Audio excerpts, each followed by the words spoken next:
asalaamaaleykum nu ngi nuyu mbokki Malika yëpp di nuyu askan wi fépp fu waay mën a féete balaa noo tàmbali dañuy présenté wu maa ngi tudd Ahmadou Fofana membre de la coalition Yewwi Askan Wi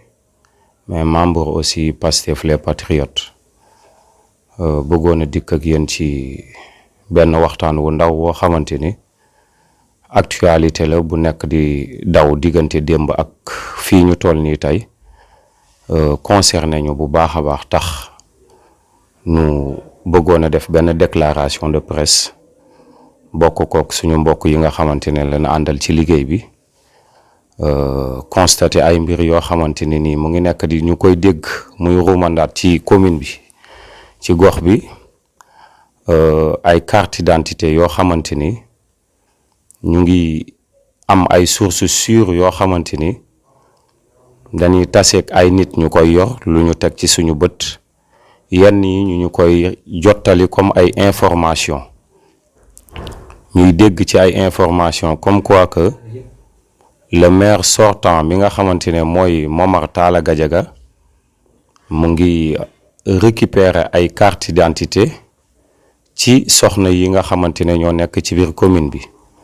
waaye di récupérer ay carte d'identité di def photocopie carte d'identité yi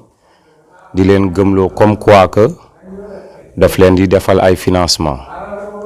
li gën a yéeme ci loolu mooy carte d'identité yi man dama tasek benn soxna du ma citer tur mu yor une cinquantaine ci ay carte d'identité yoo xamante ne mu ngi ko téye di def photocopie ci benn milieu boo xamante ni dama doon def transfert d'argent alors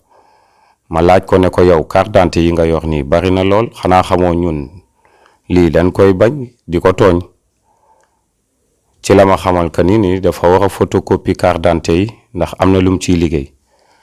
mais alors li journée bi di gën di dem ñuy gën a jot ay écho yoo xamante ni nii mu ngi jóge fu nekk ci ay mbooloo yi jigéen yoo xamante ni ñu ngi ñuy xamal que ni Momar Talla Gadiaga le maire sortant mu ngi continuer ci mbir moomee di laaj soxna yi seeni carte d'identité ba invitation bi nga xamante ne defoon na ko centre bu polyvalent soxna yi nga xamante ni nii la fa woowoon aussi daanaka dafa leen demandé woon pour que kenn ku nekk mbootaay bu nekk daal di def photocopie carte d'identité boole kook 1000 francs pour que mu mën leen a defal ay nu mu tuddati pour que mu mën leen a utal ay financement donc loolu buñ ko xoolee day nekk ay mbir yoo xamante ni yu ñàkk dëppook dëgg la ay mbir la yoo xamante ni nii ndax Momar Talla Gadiaga n'est pas encore le maire légitime il n'est pas encore le maire déclaré aussi sous le bannière nag ni mu koy defee nii c'est comme si il est le maire alors que pour le moment nii bu nu toppee yoon ak ni yëf yi war a demee am na ay recours yoo xamante ne coalition Yewwi Askan Wi dugal na ko yooyu duñ ci sori ndax am na fu mu toll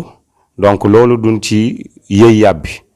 mais comme loolu ñu ngi ci donc bu nu gisee yu mel nii day jaadu ñu ñëw taxaw wax ak askan wi day jaadu ñu ñëw taxaw wax ak soxna yi day jaadu ñu ñëw taxaw wax ak mbootaay yi nga xamante ne ñoom ñoo fi nekk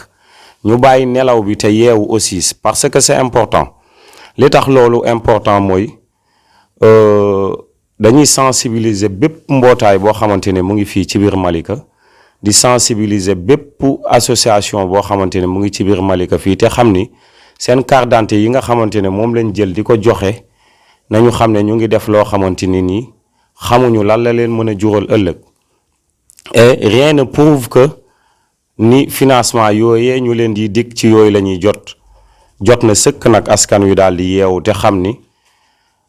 kii nga xamante ne moo la war a defal sa gox day nekk ku légitime d'abord ku légitimul nag loolu pour mu def ko day nekk loo xamante ni lu jafe la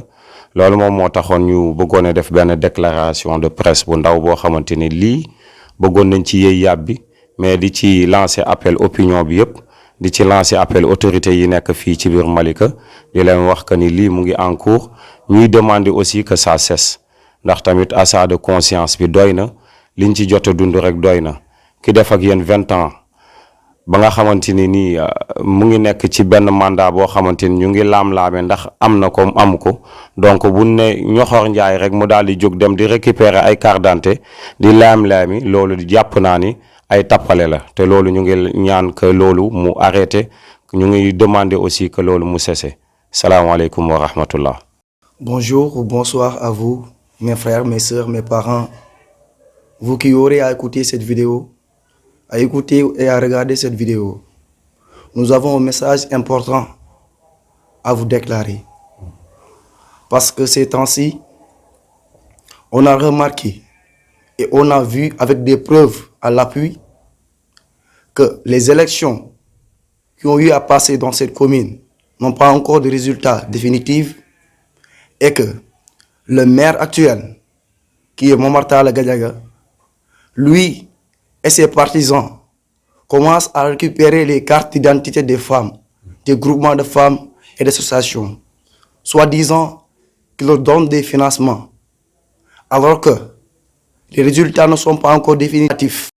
Comment pourrait-il financer ces femmes-là alors qu'il n'est pas encore maire? Et nous lançons un appel à toutes les femmes, à tous les hommes et dans tous les quartiers, qu'ils soient prudents.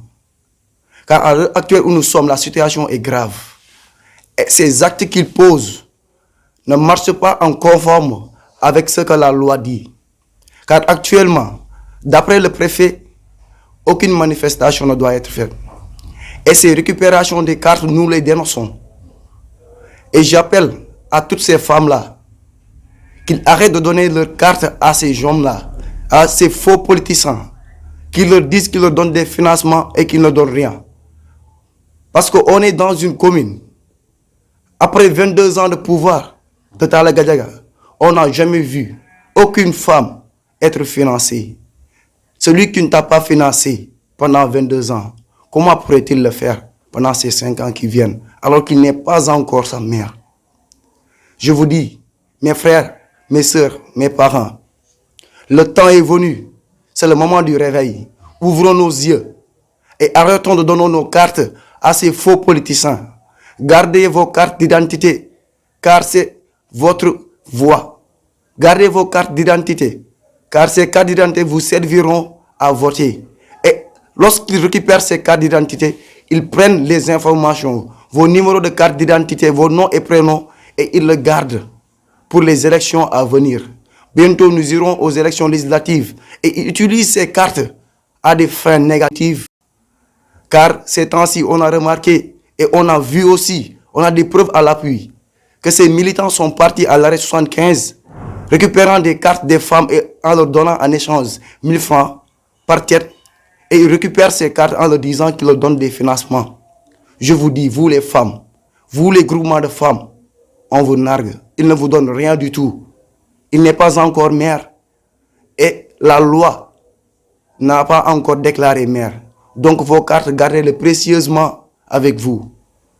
Aucune personne ne peut vous financer s'il n'est pas encore maire.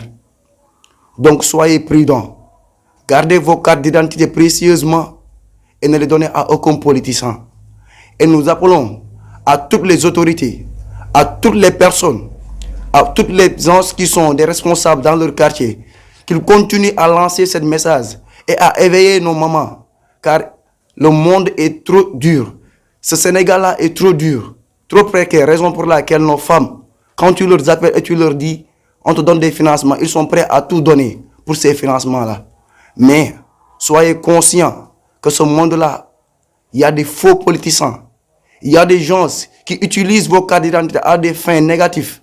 Donc soyez prudents, vous les femmes surtout, et ne donnez à aucun politicien vos cartes. Je vous remercie. C'était le message que je voulais passer.